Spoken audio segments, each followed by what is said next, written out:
started Maker's Mark in 1953.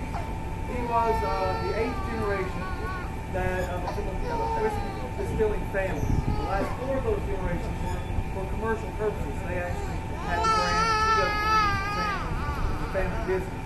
He felt that whiskey and bourbon in general could be improved. It could be refined a little more. It's a little too bitter and harsh. So he set out to make it better. He threw away the family recipe and came up with his own. He decided his recipe would be 70% corn, 60% red winter wheat, and 14% malted barley. So once he settled on his recipe, he decided to look for a location. And this location was known as Burke Springs Distillery back in the day, a long time ago, and it was a small operation for many, many years. But when Bill Samuels found this operation, this location, he loved it for one reason: the water source. Up on the top of the hill, on that far hill, is a 10-acre spring-fed lake. Naturally, water bubbles up to a limestone layer. That limestone layer takes out iron and adds calcium to the water, which gives distillation a leg up, removing impurities that are already there. So he knew this was a great location. Everybody always complains, why is Maker's Mark so far out in the middle of nowhere? Well, that's the reason, the water source. So over here I want to point out, on the shelf there on the wall, the tall canisters are what our grains look like when we receive them. The corn, the wheat, and the barley. After they've been milled, the short canisters there are filled with the mill, corn, wheat, and barley.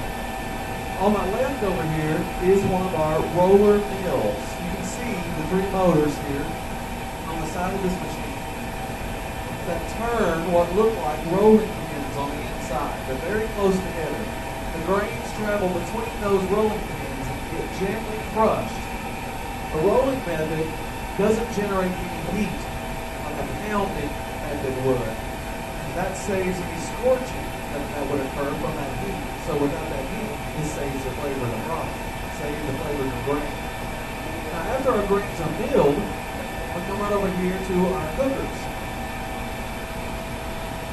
Imagine that these are giant crock pots. They slow cook the product to save the flavor of the grains. What we start out with is some of that limestone water up on the hill. Fill it, add a little bit of a back set from a previous batch. That way we keep everything consistent from batch to batch over time. We're going to add the corn first, bring that to a boil for about 5 minutes. We lower the temperature, add the wheat, lower the temperature again, and we add the corn. That cooks for a total of 3.5 hours. So once it's cooked and sit next door, we put it in a fermentation vat. It's going to sit in that fermentation vat for 3 days. We're going to introduce yeast to it. It generates the alcohol that we need. And then we send it over here for distillation. But that room over there is our fermentation room. We'll go over there in just a minute and check all that out. But let's pretend we've already done that. So after fermentation, the product is sent over here. That sour mash is sent over here. In this corner, we have our beer still. It's 5 stories tall. This is the second story of it. We have 3 of these now. Inside of that solid copper still are 16 porous copper plates. Steam rises through those copper plates. The corn mash passes across that, separating the alcohol from the excess corn mash. We send that excess corn mash off to make the cattle very happy. So the stuff that we want to keep, though, comes out over here in this first holding tank. So after first distillation, this is the product, 120 proof. But that's not good enough for us. We want to distill it one more time. We want to remove more impurities from it, make it a higher proof at 130. At 120, it goes downstairs for a second distillation in a large pot still. After that second distillation, it comes back up here to this second holding tank. This is day 1, Maker's Mark, 130 proof. In this room, there are 8 fermentation vats that were here originally when this was Burke Springs Distillery. As you can see, they're still in use. But down that hallway, we have many, many more stainless steel fermentation vats that are also in the rotation. Some of these wooden staves, these cypress wood staves, are over 100 years old, and you can see that from time to time they do get replaced. So imagine, this is the first day. This was just cooked earlier today and poured in here. Upstairs in the cooler, we grow our own yeast. We've had the same string of yeast for the last 6 generations of Samuel's family. 170 gallons of it goes in with the corn mash. As you can see, the yeast have discovered that they are in a sugar-rich environment.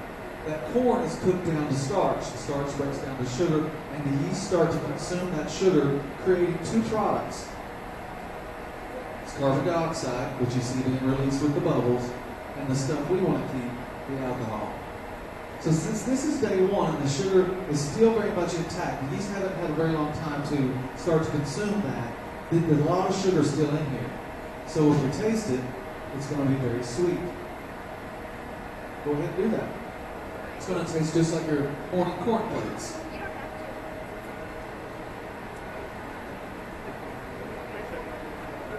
But as the days progress, the sugar gets consumed by the yeast. This batch contains a day 2 batch. This one's been sitting here for 2 days. The yeast has had plenty of time to start consuming that sugar. And as you can see, it's still bubbling. So it's still working. The carbon dioxide is being released.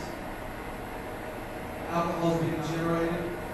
But after 2 days, a lot of that sugar is being consumed. It's not going to be as sweet. So when we taste this one, I encourage you to do so. It's going to be more like warm stale beer.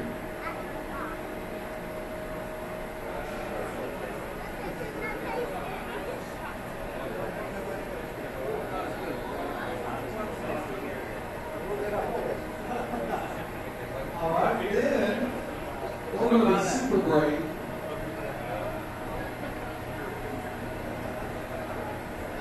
And turn around this one.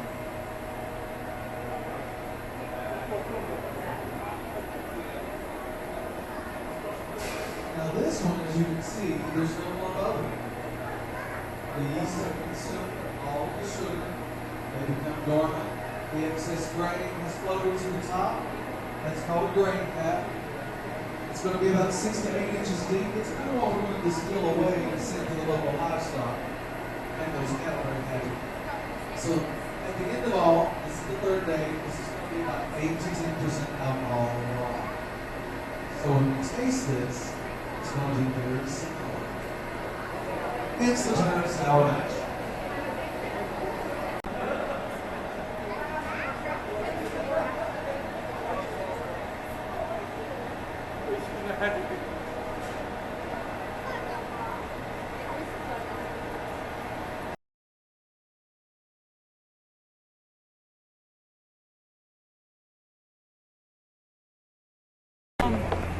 From the recipe to the grain and the mill and the slow cooking, Bill Samuels kind of felt like this was a great product. He really loved what he made. He felt he reached his goal of how refined it was, a smooth product.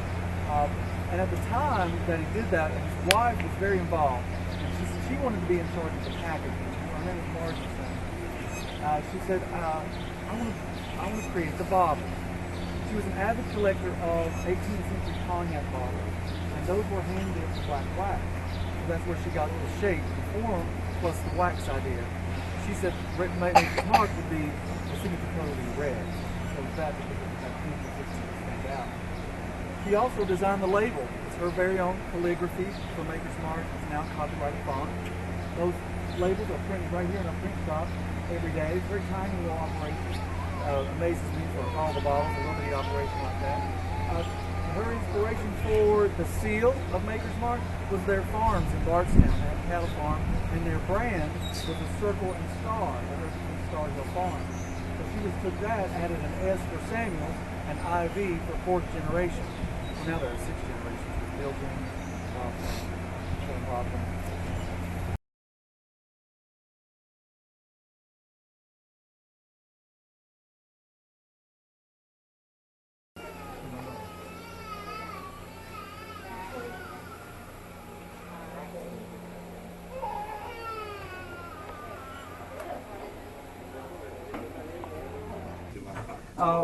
Of course, aging is a very important process in making whiskey and bourbon.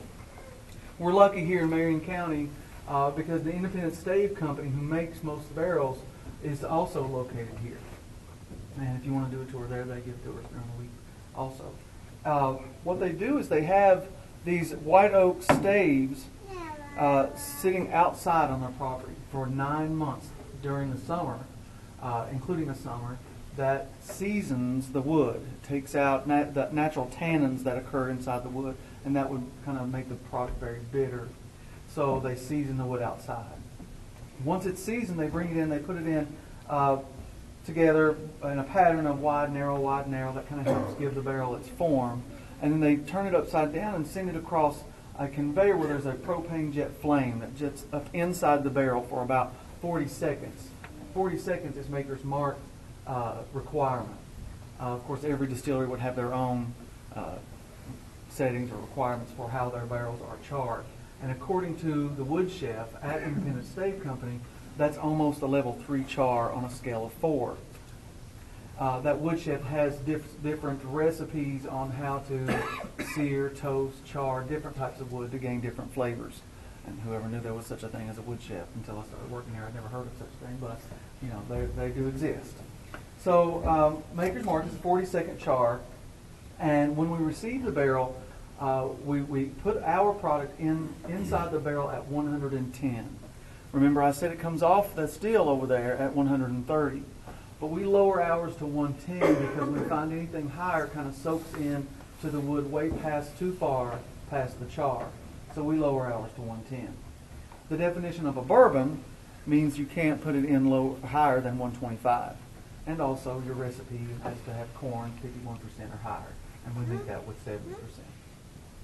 So we fill the barrel, we put it on the top of the warehouse for 3 years. We hand rotate those barrels after that down toward the bottom where they're sampled and taste tested and so forth to see about when they're going to be mature. We taste test because we always say we age our bourbon according to taste, not time. Because time doesn't do it justice in that it's very connected to the seasons. So at the top of the warehouse during the summer, that whiskey inside the barrel is going to expand. It's going to go past that char, soak into the wood. And in the wintertime, it's going to contract, get cold and contract and come out of the wood. So every time it does that expansion and contraction, it gains color and flavor from the white oak char and so forth. So if we have a mild summer or a harsher winter, it's going to affect the color and flavor of the product. So we always say 5 to 7 years, and we taste test to see when a barrel is ready. So after a barrel is deemed ready, we're going to take 150 of those mature barrels, and we're going to combine them. We call that the bourbons being married together into one big batch. We test the proof of that. The reason we have to test the proof, even though we put it in there at 110, it's going to come out different because we lose 10 to 20% due to evaporation, and that would concentrate the proof inside the barrel. We call that evaporation the angel share. That's kind of what you're smelling on the inside the warehouse when we came in. In my opinion, that's greedy angels, 10 to 20%. So the second part of that, after we test to see what proof that batch is, they're going to filter it to remove any debris from the barrel, wood char, or anything like that. And then they add enough distilled water to the batch to lower the proof down to 90 proof. And that's how we bottle Maker's Mark. The process starts like this. If you're going to pull the door open for me right there. Starts down here. There'll be some employees standing right here on this mat. They'll be receiving full bottles of glass, as you can see right here. They'll be dumping those onto the metal conveyor, and they'll travel on around. They'll take the empty box and place it on this conveyor, and it travels overhead all the way to the end of the line where it waits to be filled with full bottles. So here is the most important part, or besides the bourbon, our handcrafted image. These are our hand dipping stations. Now this is of course an inefficient manufacturing model, but we're going to keep it when we like it because it is our city. But each person will be standing behind one of these stations. These are filled with 350-degree wax. As the bottles come down the conveyor, they'll pick them up. 4 fingers on the front of the bottle, thumb on the back, dip it straight in, whip to the wrist real quick, and set it down. They'll do one every 2 to 3 seconds. So they'll do every other one, letting the person behind them catch it as they go by. The wax polymer will dry within just a couple of minutes as it goes down the conveyor, and then someone will be standing down there at the end, pulling them off the line and putting them in those empty boxes. The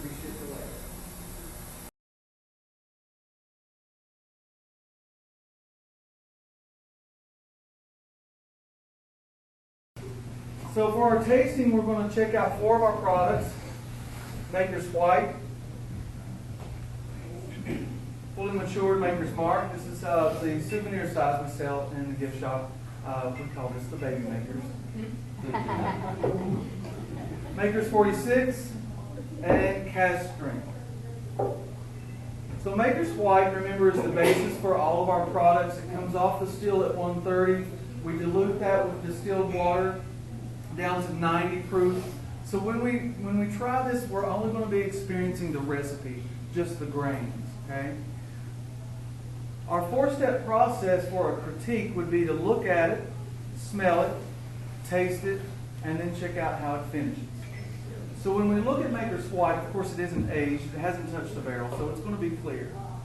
When we smell it, tilt the glass at a 45-degree angle, place your nose at the base, open your mouth and kind of breathe in.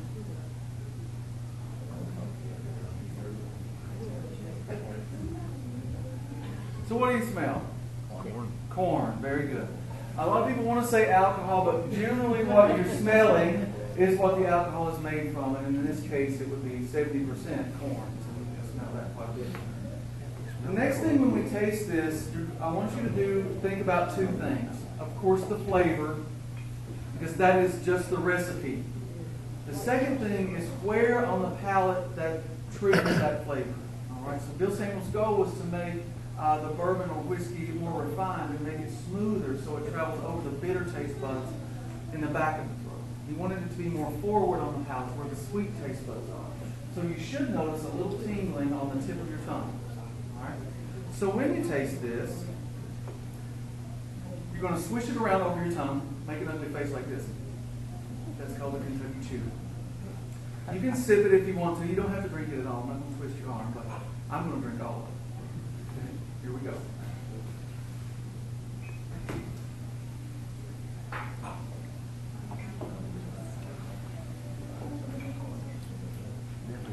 So you notice the tip of your tongue kind of tingles. Okay? As far as the finish goes, we know that whiskey's going to finish warm. But how far does that warmth go down? How far? Where does it stop? And how long does it linger? It starts to fade not too long after. And it stops about right here. Your cheaper stuff, your harsher products, your homemade stuff, it's going to burn all the way down. So that's a sign of a good quality product. Comparing Maker's White to Maker's Mark is what you're thinking about there is what the oak has done for it. Because it's exactly the same stuff, but it's been aged in that barrel. So here you're going to see a balance of the recipe plus that charred white oak flavor and aroma. Okay? It's going to hit the palate the same. It's going to finish the same. But check out what that white oak has done for it. All right? So when we smell, you get that charred caramel smell. At the top of the glass, if you're sensitive enough, you may even be able to pick up some vanilla. Now for the taste.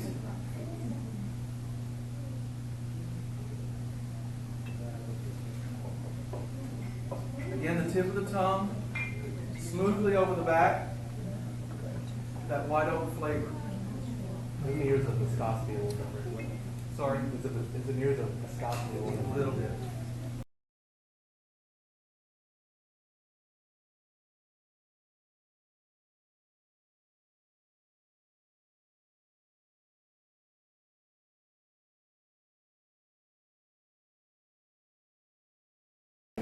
Is this a one-handed operation? I do it with one hand, catch it with my left to spin. Okay, down, up, spin. Okay, here we go. Ready? Good. Out, side, spin it. Oh, good. Yeah, that's real good. All right. That's it? Set it down. Could I work here? They're high. Oh, good. Outside, spin it. Set it. Okay, good. Boom!